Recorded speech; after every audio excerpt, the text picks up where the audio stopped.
Today we go into dive into the Boss, the most misunderstood Ford engine of all time, so stay tuned.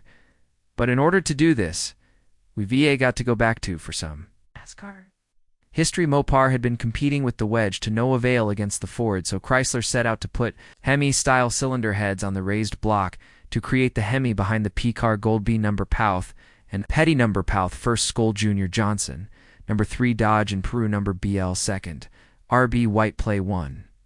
More lap to go, and Richard Petty is still moving along easy and strong. Richard had 1 lap lead over second to lap to Rever, and forced the crowd. Cheered that Richard KY and his number but up, had the checker flag going away. Richard Petty rolls into the winner's circle as his father did 5 years ago. The jubilant Petty crew runs to greet it. This is there. Victory to they who have worked so long and so hard for the big one. This has been a great show for Plymouths who ran. 1, 2, 3 Ardu was second, and Goldsmith Burr. Ford didn't take this lightly. They knew that if you won on Sunday, you sold cars on Monday, so that led to the development of the Day Wonder, the CA-grade engine, producing horsepower at revolutions per minute with a single 4-barrel carburetor and horsepower at revolutions per minute with dual 4-barrel carburetors. But Bill Frank of NASCAR realized what was coming down the pipe, and he decided to ban these new exotic engines, for which left the Hemi and the C without a place to race. Adopted the rules because we wanted to bring the cost of racing down, and also we hoped that it would increase the availability of high performance engines, which I believe at S going to the racing season was pretty much a runaway season for Ford and Mercury, as Chrysler was out of the picture and they focused their efforts on drag racing. So Ford went back to the FA engine and did really well with it. In fact, they stayed with that power plant all the way up until in different configurations, but it set things in motion for what was to come by the late S. It was apparent Ford was going to need a new engine to remain competitive against the Hemi and the Aero.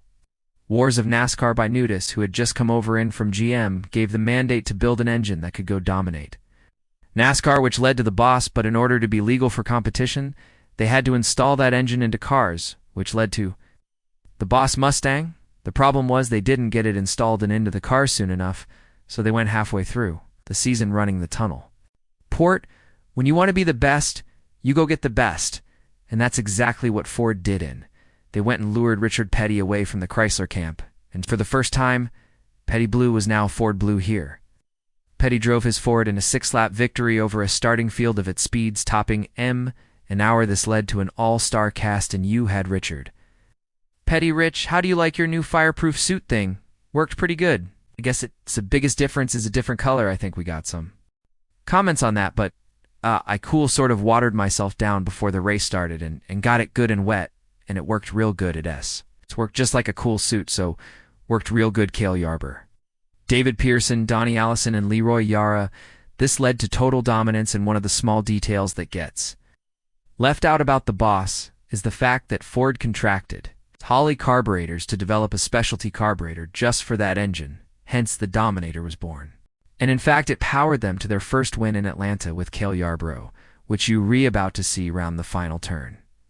And down the home stretch, you would think with all of the success that came from the NASCAR superspeedways that would transfer over to the street, but it did, and it happened that way. The Boss Mustangs could barely get into the SEC range in the quarter mile, and their SA Alata that causes this. But it also leads to another issue. Many other professional drag racers tried to use this engine, and they didn't have much luck either. And so that's where the story is going to go from here. You're going to find out what made it great. And what did I want to? Give a huge shout out to Sam Oxier Jr. Drag Racing legend. He took time to talk with me about the shortcomings of the Boss in both the street application and in drag racing. You see, he drag raced everything from tunnel ports to SOCS, and the Boss, with his experience, he was able to tell me why he thought it failed. The Ford engineers tried their best to tame this NASCAR race engine well enough to be able to put into the Mustang. They put a CFM Holley on it with a hydraulic cam and small other changes, but people complained about this as the engine was sluggish in performance and was actually slower than the Cobra Jet cars. The first engine was designated as the NOS-COD. Then the engineers came out with a mechanical cam and made changes to the rotating assembly to try to lighten it up, and that engine is called the T-Cut. You would think with those massive Hemi heads that would be one of its strongest attributes, when in fact, On the street and on the drag strip, it proved to be one of its biggest hindrances. The ports were too large to be able to fill the cylinders, with the air charge needed to make good torque when discussing with Sam.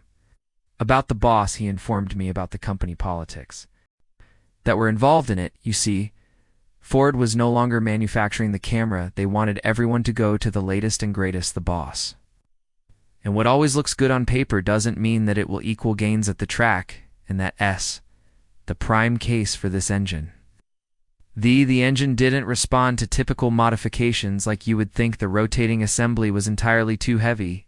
It didn't respond to induction changes or cam changes, and that because the cylinder heads were designed to run wide open on super.